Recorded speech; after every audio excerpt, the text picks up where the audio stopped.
Стадион. Емисија за вашата вистина. Не случајно вашиот театар го избравме, имавте интересни проекти онлайн, меѓутоа тоа го зборувавме и со Авалон продукција Бобан.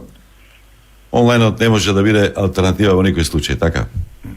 Да, особено кога станува збор за сценско-изведувачки уметности кои инсистираат на непосредното искуство и на односот помеѓу публиката и изведувачот во живо, се разбира. Сценско-изведувачките уметности не можат да најдат свој субститут во ништо што би требало да има некаков онлайн предзнак. Така што правењето и гледањето театар во рамката на пандемијата останува се уште за нас неистражена работа до крај, иако преку некои лабораториски пристапи Велешкиот театар, правејќи ја театарската инсталација за еден гледач Херој 433, чија премиера беше лани во МОД, се обиде да даде некаков одговор на тоа што значи пандемијата за сценско-изведувачките уметности, конкретно нели за театарот, и како да се обидеме да изнајдеме некакви нови начини, пред се креирајќи директно од контекстот на вирусот и неговите семантички вредности, па потоа до организацијата на целиот процес на работа во театарот.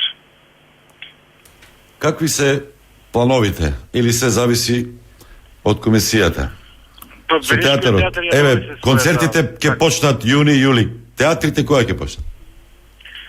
Велешкиот театар ја донесе својата програма за работа, на чија реализација веќе работи. Јас се надевам дека со улавувањето на мерките во овој момент, меѓутоа од една страна, а од друга страна и со следењето на постоечките протоколи и користењето на отворени простори со цел open air ивенти, театарски настани, прикажување театар на отворено, дека ќе можеме во престојниот период да функционираме. Кога велам престојниот период, мислам од овој крај на мај, па таму до септември, октомври, кога временските услови се надевам ќе го дозволат сето тоа. Ние Велешкиот театар веќе подготвува една премиера која треба да биде готова на крајот од месецов, а во предпродукција и представата Орестија, чија премиера е планирана за годинишното издање на фестивалот на античка драма Стоби, кој ќе се случи во август месец годинава. Така што се надевам дека овој период на условно потопло време дека ќе ни овозможи да бидеме повторно во контакт со публиката.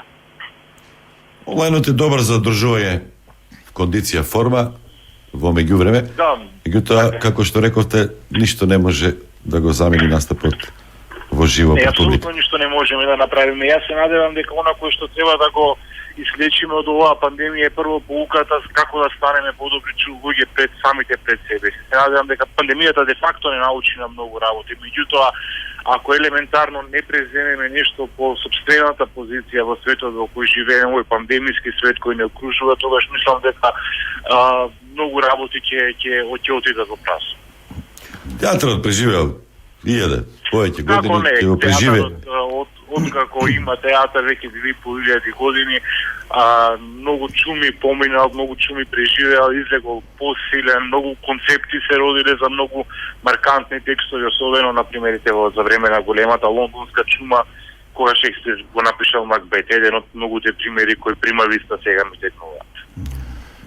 За концертите зборувавме, се прават експерименти или се прават директно тестови пред концертот, или ќе настапува, односно ќе влегуваат само вакцинирани.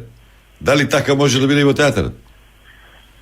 Па видите, се може, оселно што луѓето ќе се договорат, може да се направи. Јас се надевам дека решението до кое ќе треба да се стигне ќе биде најразумно и најполезно за сите.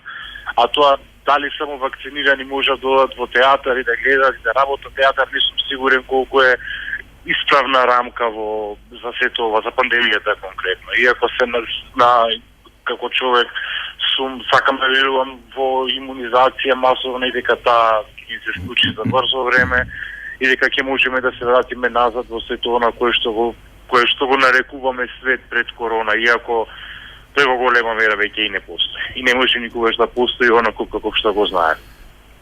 За крај, какви се трендовите? Како преживува, како живее лош споре преживува театарот во време на пандемија? Многу мачно под голем притисок и со големо количество стрес во секојдневието. Се обидуваме да функционираме најнормално што можеме. Меѓутоа тоа е невозможно. Се ни остануваат овие овие нови пристапи, нови начини на изнаоѓање нови сценски изведувачки форми, кокетирање со веќе постоечки сценски изведувачки жанрови со цел да се обидеме, да бидеме присутни и да развиваме своји собствени производи, а со тоа и да ја воспитуваме публиката на некакви нови естетички форми и правци во кои се движиме моментално. Во светот почнаа да работат театрите, има какви се искуствата? Да, не само во светот, и во соседството, кај на свеќе речи се сите наши соседни земји, театрите, односно куќите за сценско изведувачки форми работат, публиката е присутна во салоните, се надевам дека тоа и нам ќе ни се случи за брзо. Стадион. Емисија за вашата вистина.